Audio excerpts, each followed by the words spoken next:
Today, we're talking about one of the dissertation studies that I'm working on, which is a part of a larger participatory action research project with community organizers here in New York City, thinking about education justice and liberatory education in community-based settings. Um, a little about me. I'm also an organizer within these same spaces and organizations. So I show up not only as a researcher, but also somebody who is organizing and thinking about these issues as both a community educator and organizer. I'm also an educator in the classroom with elementary students and have seen some of the ways that schools operate and create carceral spaces for young people, specifically Black and Brown young people. So I bring these experiences and also my practical knowledge of being an organizer and being in those spaces to the way I approach both the research questions I ask and also the process. Um, so I just want to first start with kind of grounding us and thinking about the distinctions between schooling and education, particularly understanding schooling as an institutionalized site of surveillance, control, punishment, particularly in the context of the United States and a settler colonial state towards Black, Indigenous, and Latinx poor students and families of color.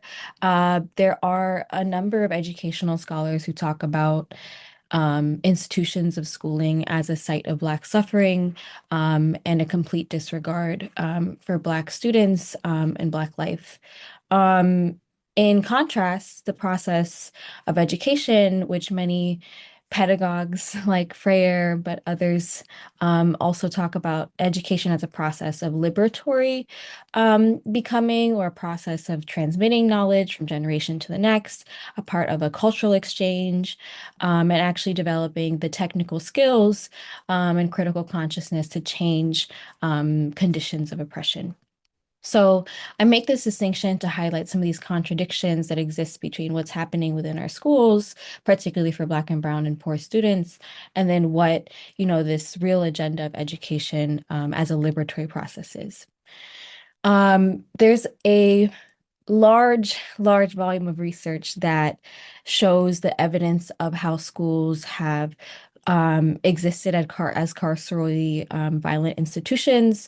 Um, Dylan Rodriguez, is an abolitionist scholar who talks a lot about carceral violence and specifically as a form of violence that is a part of the logic of governance within a settler colonial state that in which all institutions within a state, a settler colonial state, will recreate those same carcerally violent methods, including schools, in order to enforce its dominance and power over people. So historically, right, this was seen through the ways in which residential schools were built to not only torture, but also indoctrinate and assimilate Indigenous people within more white Christian nationalist values of the United States. Also, throughout the 18th and 19th century, there were many anti-literacy laws that aimed to completely deny institutionalized forms of schooling to enslaved Black people, but also um, justify punishment and torture for people who did try to create spaces of reading and writing. Ultimately, right, the longer legacy of this is that it's created a system of schooling that enforces a racial capitalist hierarchy in which, essentially Black and Brown students and poor students are being pushed into positions of unemployment through schooling, positions of carcerality, imprisonment, into lower wage working jobs, but but this is part of the fabric of schooling itself. I'll talk about this briefly just because there is quite a bit of work on this, but a lot of work identifies how schools have classroom practices, policies, and uh, methods in which teachers, educators, and actual implementation of policies aim to punish students. This is seen through the disciplinary policies, such as zero tolerance policies. Also, the ways in which schools may not only push and funnel students towards prisons and incarceration through disciplinary policies, but also create those same circumstances within schools, often punishing students. Particularly Black and Brown students, for infractions that their white peers would do, but more harshly. Also, educational policies with the privatization of education, especially on the rise, seen through a lot of the ways in which standardized testing policies operate has, at a communal level, right, removed a lot of the public education primarily accessible to Black, Brown, and poor people. And so there's a few scholars that talk about how this is actually a part of a larger collusion between systems, not only in the institution of education, but also systems like policing, ICE, and child welfare to actually implement these kinds of carcerally violent policies. The focus of a lot of the research around these carcerally violent experiences of students has taken a within school approach to addressing a lot of these issues. So researchers have talked about developing professional development interventions to target racial bias, to target some of the disproportionate discipline, things like positive behavioral interventions have been used. Also, students and parents continue to advocate against policies that disproportionately suspend and expel students of colors, or even removing police or SROs from schools, and restorative justice also as a practice to target some of the ways in which disciplinary policies disproportionately target Black students. But most of the research primarily focuses on within school approaches, and something that I, as an organizer, but also alongside other scholars, have been thinking about is, what does approaches at a community level look like? And so I draw on abolitionist principles and abolitionist theories to ground me in exploring how community level transformation of carcerally violent institutions like schooling is possible, and particularly centering the well-being and belonging of Black and Brown students. So abolitionist scholars like David Stovall, Brian Cabral, and many others talk about how the abolitionist process in relationship to education must dismantle the carceral logics of schooling, while also simultaneously building, right, community-led educational infrastructures that are grounded in liberatory epistemologies like Black radical tradition, and move away from more reform and towards systemic change. And also, I'm answering a call of researchers to be more accountable to movements, and thinking about positioning my research not only in conversation with academic literature, but also with community movements. Um, so in this current study, I work with community organizers in a participatory action research study that is aimed at engaging community organizers in the entirety of the process of research, from question development to data analysis to actual dissemination of research. And so in this process, with a group of 10 New York City-based Black, Brown, and other organizers of color across Brooklyn, Queens, Harlem, and the Bronx, we asked the question of, how do New York City education justice organizers and advocates define and conceptualize abolition in the context of liberatory education in New York City? And we created community conversations, or in more research terms, focus group interviews, where we had a chance to talk about these questions of abolition, but also understand what things like safety and belonging mean to community members, especially community members who are in school, but also, parents or family or caregivers who also interact with schools. We made these spaces a space of joy. We had food. We very intentionally wanted to create a space where research did not feel extractive to people, but actually something that we were able to give back to community spaces that we partnered with, actually bringing in people to lead a teach-in with other organizations. So using our space and our research process to still be accountable to a lot of the organizing goals who are part of this participatory action research study. I'm going to start saying PAR. Um, so we did focus group interviews. Some of the questions that we asked were, what does abolition look like to you? I will mention, right, not all of the participants identified as abolitionists. So this was a chance for us to think about what do people know and think about this, how people are thinking about safety, right? What keeps us safe in school, in community? How do they approach harm, such as assault, mental health challenges, financial struggles, lack of support, lack of Black history, right? All forms of harm that are ongoing in and around our schools.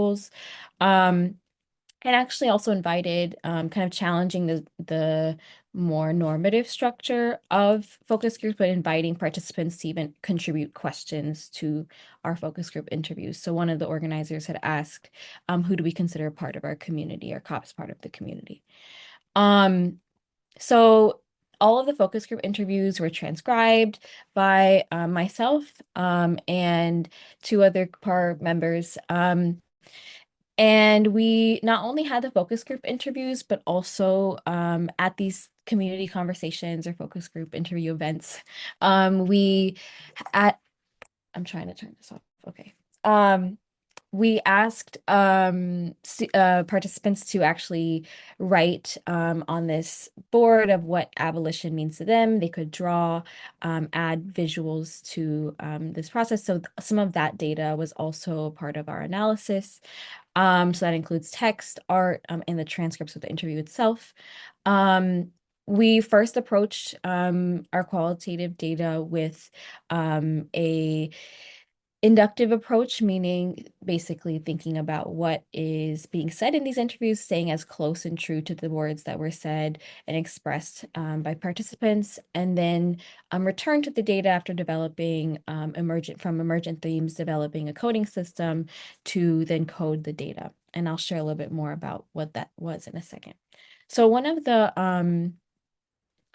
okay, well, we're here.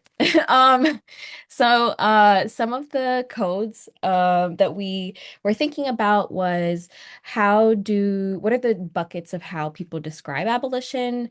And what does this tell us about, right, how people are thinking about safety, the feeling of belongingness, particularly as it relates to both community spaces of education, but also within schools. And so one of those was a theme of relational safety. So a lot of folks talked about how abolition to them has a lot to do with just this feeling of safety, but that it comes through a relational way. So one of the young people who participated wrote, "Cops don't keep our schools safe. It's mental health professionals," I think is what they were trying to write, but they crossed it out and wrote, "Workers, teachers keep us safe." And another organizer in Queens mentioned, I think, like comfort, like feeling you're comfortable in the classroom with your teacher. How I think for me, it's a lot of knowing, seeing faces that I feel familiar, that keeps me or that makes me feel safe.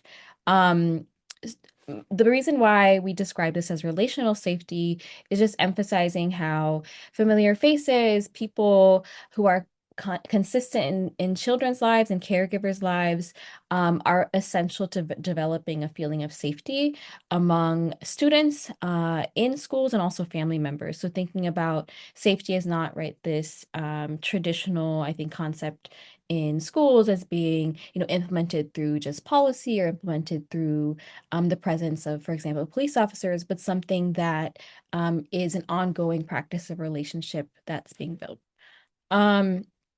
Also, the same thing comes up, but also we've thought a lot about how participants mentioned outside of school practices of care as essential to their vision of something like liberatory education. So here, right, even in questions about schooling, we see so much that is seemingly unrelated, but actually very much rooted in the practice of liberatory education, where parents or where organizers are talking about things like housing, parental care, community level accountability, food. So looking at even the material needs and material needs of people as essential to this feeling of safety and belonging in schools and in the process of engaging in education. Um, this was a art piece made by a participant. I'm going to focus in on where there's a red circle. But it's a conversation between two girls. I'll read the quotes. School should all host pantry giveaways and free support to kids. The deli down the block feeds me better than school. Again, thinking about a lot of what we ended up hearing from participants actually had to do with more things going on in the community than it did about actually what's happening in the school.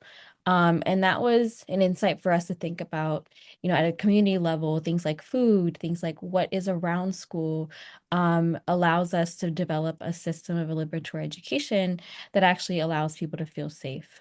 So safety has to do with a materially just system in which, for example, in this statement, like having free support, pantry giveaways, but then also that this collective care extends beyond the actual schoolhouse and building itself, that extends beyond the school towards even the deli, right? Pantry giveaways, right? Things that are existing outside of the school institution, but then playing a role into how people feel, right, within schools. Again, I'm actually going to skip this. I don't know how much time do I have. What am I at? It's 2:21. So like Okay, 5 to 7 minutes left. okay, great. Um, so another piece of this material justice. So I talked about food. I've talked about just wanting more support. Some parents or some organizers, sorry, talked about things like after school programs, activities, and other material resources that are necessary. So one Bronx organizer said to see the things that's going on now, how they're taking away activities, after school programs, things that children need today. What I'm saying is downright horrible. A Harlem organizer said building resources that we need for well-being so that systems that destroy us are obsolete. So a lot of folks talked about the need for these material resources as necessary for developing, right, a self-determined vision of liberatory education. Again, emphasizing that these are things that are happening outside of school institutions, but essential to how people are seeing and experiencing school. And then also developing a consciousness. Part of a lot of the conversations we had were being very clear about how schools are operating, how they might be harming Black and Brown students. What are the intricacies of how this is happening? So, Queens organizer talked about, and we're building too many of these charter schools. That's what's happening. We're building too many schools instead of fixing the public, double dipping, taking all of the money because in that they control the kids even more, but they're not learning. So even understanding, I mentioned earlier about the privatization, but understanding the different facets of how privatization of schooling and public schooling is going on, as a part of building our consciousness collectively to address this movement towards liberatory education. And I think this is gonna be my last quote, but this is from a Harlem organizer. She mentioned quite a few things, so I'm going to read and then we'll unpack. But she said, and when I heard about abolition, all the things that are tied to it, I was like, yeah, I agree with that. We don't need reform. We need to actually have communities, get the power back to the community so that the community can take care of community. As a person who is Black, I understand that we came from villages, villages took care of each other, and now you put me in the city and you house me in these things called projects, and then you don't resource it. So then we can't, let me, sorry, we can't take care of one another. And you jail our fathers, and, it's as a Black woman raising a grandson, and I have three daughters, it's important to me that my grandson, understands what it means to be a Black man here in America. All right, and that's why education is very important, and not the European education until we all have a desire to read Malcolm X. And so a lot of the themes that we were seeing was really layered in this quote, which is why I'm including this here. But resources come up, but also this understanding of having power and needing power in order to create this vision. So self-determination, having community power was a consistent theme that we saw in participants.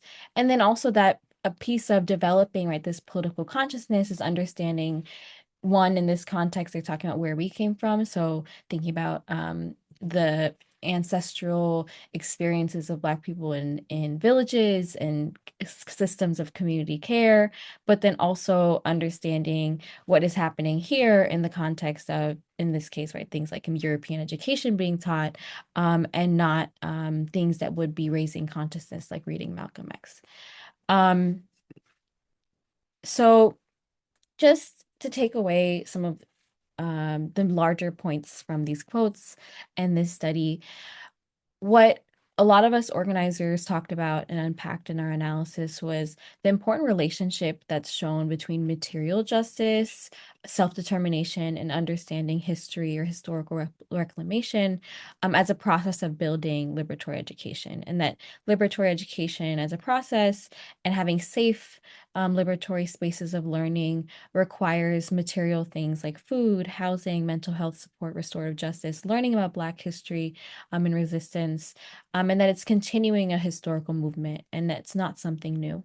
Um, in the calls for power and self-determination, a lot of organizers kind of even drew on the language of historical demands for community control over schools, particularly in the context of New York City, a place where the movement for community control over schools, specifically Black community control, was a real heightened issue and practice in 1960s. And so thinking about even how a lot of what organizers are mentioning today are ongoing movements that are historical. And I've mentioned this a few times, but I want to really emphasize it that, most of what we talked about in these interviews actually had to do with what is occurring in the community. I mean, understanding things like resources, food, housing as essential to liberatory education. And so much of the focus on developing liberatory educational spaces currently focuses on the school building. And this study really pushes us to think deeper about community-based processes. Um, we just A small takeaway is we're very intentional about trying to disseminate this research. So we launched our website that included a bit about our research process, and have shared in community-based settings and organizational conferences more about this research project to keep the conversation going. So just want to emphasize that part of this research process, specifically a PAR study, is that we don't want to end our work with just an academic publication, but also continue to have these conversations with this research in our communities. So yeah, just want to thank my mentors, everybody who's been a part of this. Yeah, thank you all.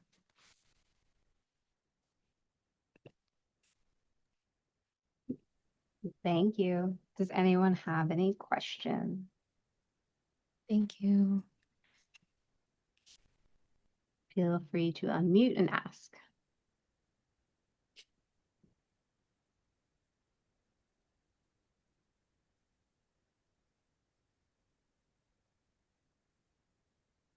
I can ask a first question. You said this is one of the papers for your dissertation. So what are the other two papers? How do they tie in together?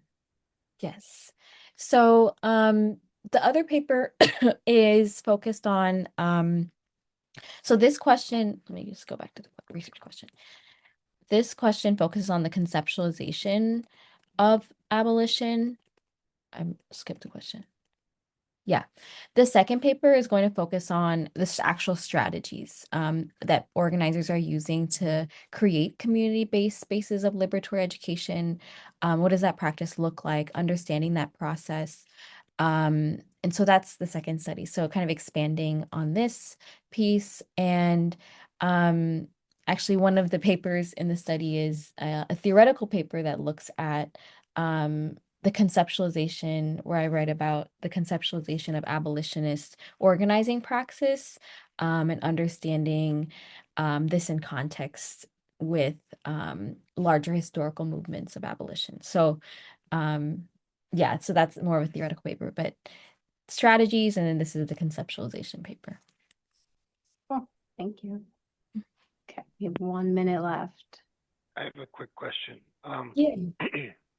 I heard you say the privatization of schools. Is that like the privatization of the prison systems as well? They're doing a similar movement there. That's It sad. is. It is. It's actually really related, but also, well, privatization, right, is occurring in almost in all of our systems. Well, in all of our systems.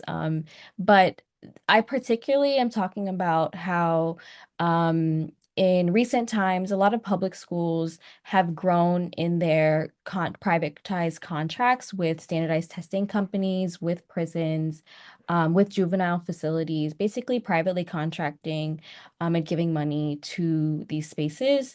And part of that is, right, meeting some sort of goal, right? For example, if you're contracting with standardized testing, you have to implement the standardized test. You have to implement it in their with their goals and not necessarily with the goals of, for example, liberatory education processes. And so we see a lot about how in the privatization movement in schools, how that's hindering the real centering of education and learning of Black and Brown and actually all students in schools.